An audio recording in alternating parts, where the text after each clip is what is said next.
Assalamualaikum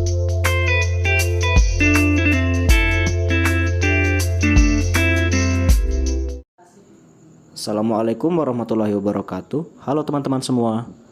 Perkenalkan, nama saya Wimpi Arif Hernugroho.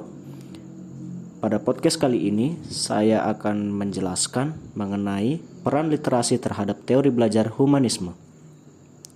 Teori belajar humanisme merupakan pendekatan pendidikan yang berfokus pada pengembangan potensi individu secara holistik.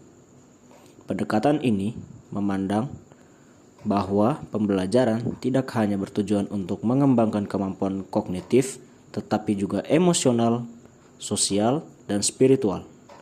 Dalam konteks ini, literasi memiliki peran strategis sebagai alat dan medium untuk mencapai tujuan pembelajaran humanistik.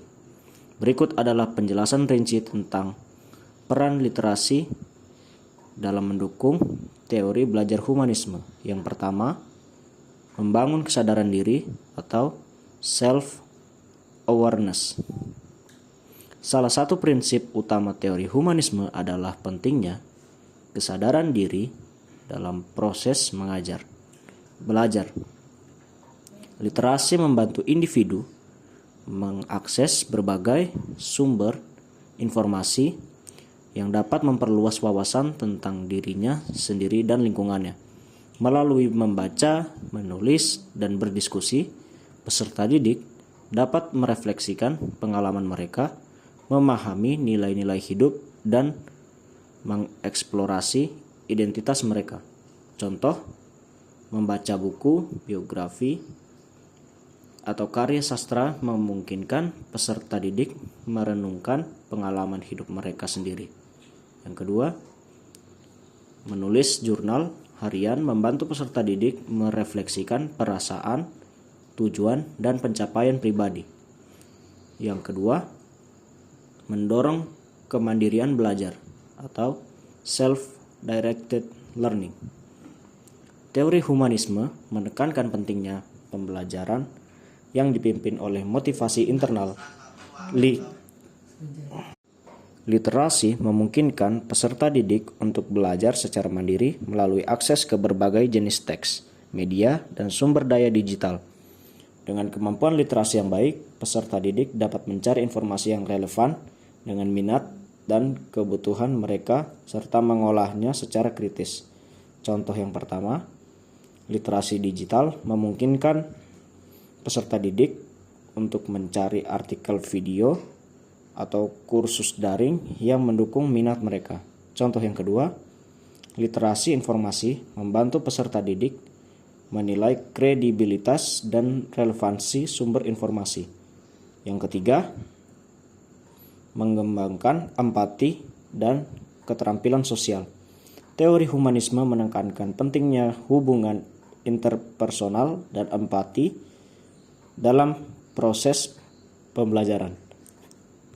Literasi memainkan peran penting dalam membantu peserta didik memahami perspektif orang lain, baik melalui karya sastra, biografi, maupun teks naratif. Membaca cerita dengan sudut pandang yang berbeda dapat melatih kemampuan untuk memahami dan menghargai perasaan serta pengalaman orang lain.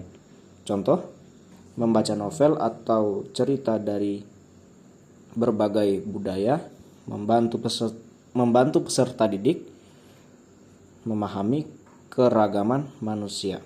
Yang kedua, diskusi literasi seperti klub buku memungkinkan interaksi sosial yang mendalam dan memperkuat keterampilan komunikasi. Selanjutnya yang keempat, memfasilitasi aktualisasi diri, self-actualization. Humanisme menganggap aktualisasi diri sebagai puncak perkembangan manusia, yaitu seseorang dapat mewujudkan potensi terbaiknya.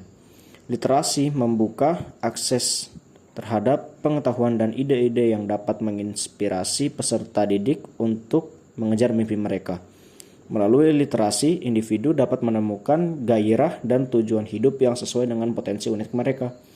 Contohnya, yang pertama, membaca buku, motivasi atau karya ilmiah dapat memicu minat untuk mengembangkan diri dalam bidang tertentu. Yang kedua, menulis puisi, cerita, atau opini dapat menjadi medium ekspresi diri yang membantu peserta didik memahami diri mereka lebih baik. Selanjutnya yang kelima, memupuk kecerdasan emosional. Humanisme menekankan pentingnya pengembangan aspek afektif dalam pembelajaran. Literasi, terutama literasi emosional, membantu individu memahami dan mengelola emosi mereka. Membaca teks yang menyentuh aspek emosional dapat membantu peserta didik mengenali emosi mereka sendiri, sekaligus belajar bagaimana bereaksi terhadap emosi orang lain. Contoh, membaca puisi atau prosa yang menggambarkan perjuangan manusia dapat memicu refleksi emosional. Contoh yang kedua, menulis cerita pribadi dapat menjadi terapi emosional sekaligus alat pengembangan diri. Selanjutnya yang keenam, meningkatkan kreativitas dan imajinasi. Teori humanisme menghargai kreativitas sebagai bagian dari pembelajaran. Literasi, terutama literasi kreatif, membuka ruang bagi peserta didik untuk mengeksplorasi ide-ide baru, menciptakan cerita atau memvisualisasikan konsep abstrak. Hal ini memperkuat kemampuan berpikir kritis sekaligus mendorong inovasi. Contoh yang pertama, membantu fiksi ilmiah dapat menginspirasi imajinasi peserta didik untuk berpikir tentang masa depan teknologi. Contoh yang kedua, menulis skenario atau naskah drama memungkinkan peserta didik mengeksplorasi ide dan konsep dengan cara yang kreatif. Dan selanjutnya yang ketujuh, membangun komunikasi pembelajaran. Humanisme mendorong pembelajaran dalam komunitas yang suportif dan kolaboratif. Literasi memungkinkan terciptanya komunitas pembelajaran yang berbagai pengetahuan, pengalaman, dan ide melalui media seperti klub buku, blog, atau forum daring. Interaksi ini memperkaya pengalaman belajar individu dan menciptakan lingkungan yang saling mendukung. Contohnya, partisipasi dalam komunitas literasi daring membantu peserta didik bertukar pikiran dengan orang dari berbagai latar belakang. Membaca bersama dalam kelompok dapat memperkuat ikatan sosial sekaligus meningkatkan pemahaman teks. Oke, kesimpulannya yaitu literasi adalah fondasi penting dalam teori belajar humanisme karena mendukung pengembangan individu secara menyeluruh, kognitif, emosional, sosial, dan spiritual. Literasi memungkinkan peserta didik mengeksplorasi diri mereka, memahami orang lain, dan menemukan tempat mereka di dunia.